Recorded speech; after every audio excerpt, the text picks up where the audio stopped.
Ассаламу алейкум, ардактуу замандаштар, урматтуу мекендештер, кадырман кыргыз элим, сак саламатсыздарбы, амансыздарбы? Мен азыр Баткен шаарынын Карабак айылына сапар алдым. Бул айылга баратып, мен ушул жаңы бүтүп жаткан жолду көрүп аябай кубанып, ушул кубанычымды сиздер менен бөлүшүүнү туура көрдүм. Мынакей көрүп турасыздар, бул айылдын жолу теп-тегиз зымыраган асфальт болуп бүтүп жатыр туугандар, караңыздар. Бул айыл Баткен шаары менен айырмачылыгы 7-8 километр болжолду жолду түзөт. Бул жол көптөн бери асфальт болбой келген. Бизди көрүп жаткан туугандар ушул Баткен районунун Карабак айылына келип жүргөндөр жакшы билет, бул жол качантан бери бүтпөгөн. Мына азыркы бийлик аябай жакшы чечкиндүү кадам коюп, ушул жолдордун оңдолушуна өзгөчө көңүл буруп, ушул Карабак айылынын жолу асфальтталып жатат туугандар. Карабак айылына кеттик анда. Мен азыр бир заматта зуулдаган бойдон дал ушул Баткен районунун Карабак айылына жетип келдим туугандар, караңыздар. Эми жолдун оңдолгону аябай жакшы, жол аябай жакшы болуп калыптыр. Азыр бул жакта көрүүчү жашоочулардан сурап көрөбүз, кандай кабыл алып жатат. Себеби дегенде көптөн бери сиздерге башында айтып кеткендей, күтүп жүргөн ушул жолдун оңдолушуна. Мен şu Карабак айылынын тургуну Бердибаев Казбек болом. Ana yol boyunca kança prezidentleri oldu. Yol mümkünde asfalt baştalıp toktop kalağını bizge öte ökünüşlü oldu. Ne sebepten toktordu sebebini bilbey jitabızda ne bizden. Yolga asfalt düşkönden beri yerler dua kılıp kança suyunuşlar oldu. Bugün ne sebepten toktop kalağına cevap yok. Азыр жарым токтоп калыптыр, жарымдан токтоп калды, парамдан өтүп токтоп калды да, ошого. Ога чейинки президенттерге чейин кайрылган билеңиздер, ушул бул мен билгенден көп жылдан бери бүтпөй келген. Сооронбай Жээнбековке кайрылган, бул Атамбаевдин мезгилинде башталды деп баардык нерселер чиймелерге чейин болуп токтоп калган. Ана энди азыркы ажообуз мына бүгүнкү күндө биринчи болуп ушул биздин Карабактын жолун баштап, анан бүгүнкү күндө токтоп калганы кызыктай болуп жатат да. Айлелик кандай? Кубанып жакшы кабыл алды. Айлары жакшы, бүтүрүп бергенде жакшы болот да, биздин жол өтө татаал жолдордун бири да. Карабак айыл. Рахмат. Эң жакшы мындай чукур такыларды толтуруп, эмекнан силерге рахмат айтабыз. Эл жакшы кабыл алдыбы жолдун? Эл жакшы кабыл алып атат. Кудай берсе толук бүтсө дагы кубанасыздар.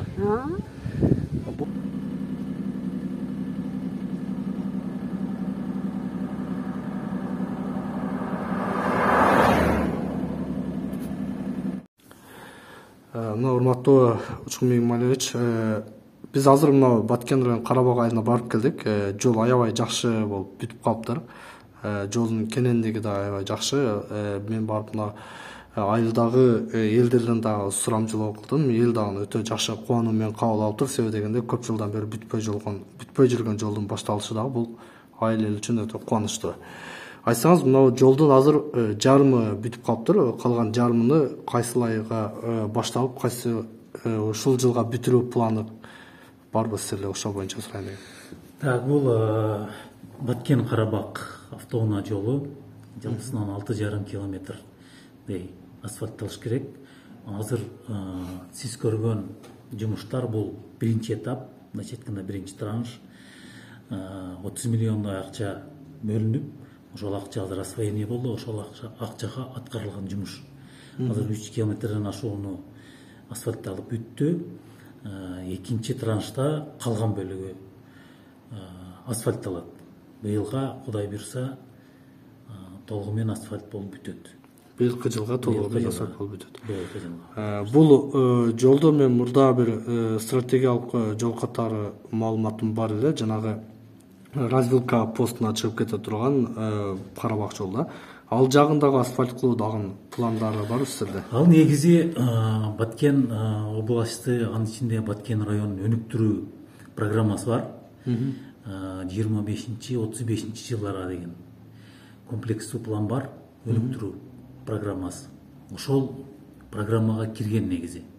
Сиз айтып аткан айланма жол бул Ош Баткен Разаков жолунун Баткен шаарын айланып өткөн бөлүгү. Ал жолдагы негизи программада бар. азыр бирок ошол мен айтып аткан жолдун Баткен Карабак бөлүгү болуп атат бүгүнкү күндө. Бул дагы ошол иш мерчемге ылайык, программага ылайык, акча каражатын чечишине ылайык бул дагы жол дагы болот. Кудай буюрса мына район аймагында жакшы жумуштар жүрүп жатат. Мен жакында мына соц тармактарда көрүп калдым.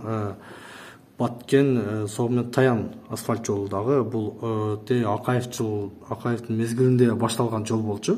Ушул жолда бүткөрүү планы мына буюрса башталыптыр. Кайсыл жылга бүтүрүүнү мерченип жатасыздар Кудай буюрса план боюнча? Бул дагы өзү негизи биздин Баткен районунда мен жанакы айткан жогоруда айтып өткөн программа иш мерчемдерде ушул Баткен Карабак жолу, Кызыл Бел Достук жолу, Айгүл Таш Согмен Таян жолу, Дара Сох Кан Зардалы жолу, Аксай Рават жолу, ушул жолдор негизи программада бар. Азыркы учурда сиз айтып аткан Айгүл Таш Согмен Таян жолу узундугу 17-5 километрди түзөт. Анын азыр жумуштар башталды. Азыркы ошо акча каражаты чечилип аткарыла турган жумуштары 3 километрдей асфальт төшөлөт. Жана сиз өзүңүз дагы билесиз, Согмен айылына түшүп аткан ашуу бар, перевал мындай айтканда. Перевал, ошол перевалды түшүрүү жумуштары жана бурум поворот деп коебуз. Ошол бурум поворотторду кеңейтүү жумуштары аткарылат. Рахмат сизге, ишиңизге ийгилик болсун, чоң рахмат. Өлкөбүздө өнүгүү боло берсин. Ар бир шаарларыбыз, ар бир айылдарыбыз дал ушундай зымыраган, зуулдаган унаалар жүрө турган жакшынакай жол болуп өнүгүп өсө берсин. Эмне демекчибиз? Мындан ары дагы бул жолдон сырткары дагы башка айылдар дагы жана аким айтып кетти, Айгүл Таш Согмен жолу дагы жакын арада башталып, Кудай буюрса ушул жылы бүтүрүүнүн аракетин кылса керек. Башталат деп айтты. Ал жол дагы негизи Акаевдин мезгилинде башталган Айгүл Таш Согмен жолу болчу. Ал деле асфальт болуп бүтүп калса, биздин Баткен районунун Дара айыл аймагы дагы айылы Согмен Кыштут айылы дагы Баткен шаарына тез арада жетип келгенге мүмкүнчүлүк аябай жакшы болот. Мен жыйынтыктайм туугандар, бизде өнүгүү боло берсин.